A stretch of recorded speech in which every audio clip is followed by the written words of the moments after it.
I'm a big runner. I'm not sure if you run as well.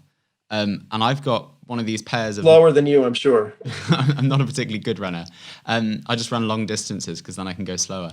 I've got a pair of these Nike trainers that have a carbon plate in the sole. They're like 50 Oh, pound nice. versions. So you're super fast. Yeah. Well, they're the 50-pound versions instead of the 300-pound ones. And I put them on and I went noticeably quicker. So I went out for a casual run and I got my record 5K by 30 seconds or so on, which is quite a substantial difference for someone who runs quite often. So that to me feels in some ways incredible, and this is awesome that I've got this technology. It means I'm suddenly way fitter without any more training. On the other end, it's a little bit cheaty. You did a lot of work on Oscar Pistorius, and before that story took a sour turn. Where do you sort of see this balance in sport between innovation and technology, and technology improving and that being a good thing? Yeah, so I'll give you two answers to this one also. So one answer is, of course, across sport, we see technological innovation changing the nature of the games and the competitions.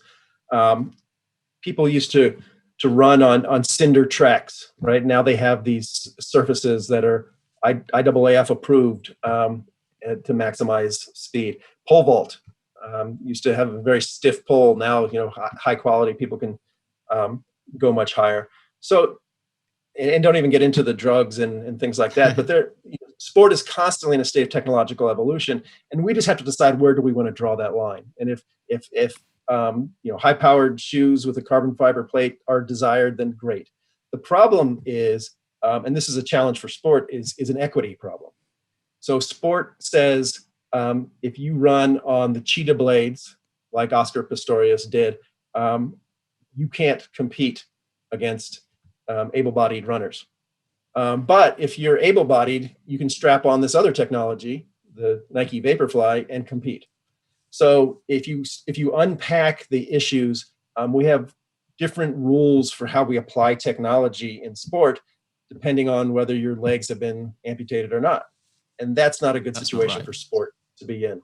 So I would say that the questions of technology in sport, fine, we'll debate them and apply the rules. But once they become discriminatory, then sport has a real challenge it faces. So I think that's the main issue raised by the Vaporfly shoes. No, definitely. And I'm not sure if you watched the 2-hour record being broken with that and a laser Tesla. It was still pretty incredible to watch. Yeah. Yeah.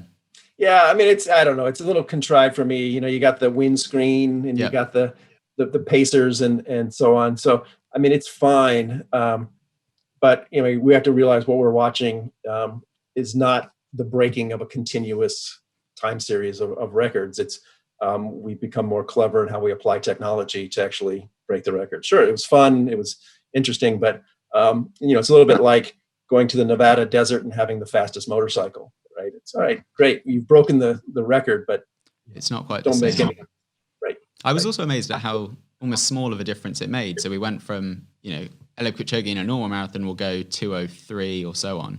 You put him in that so refined situation, he does a 1:99, 1:59, so on. They're only a few percent. Yeah, and one thing to realize, I think, is the 2 hours and 3 minutes is itself the product of a highly tuned system. And making no mistakes, shoe technology has been focused on eking out every little edge that can be gained already.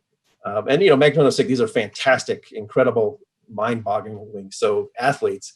But at the same time, they are being propelled to some degree by whatever advances in technology we can apply within the rules.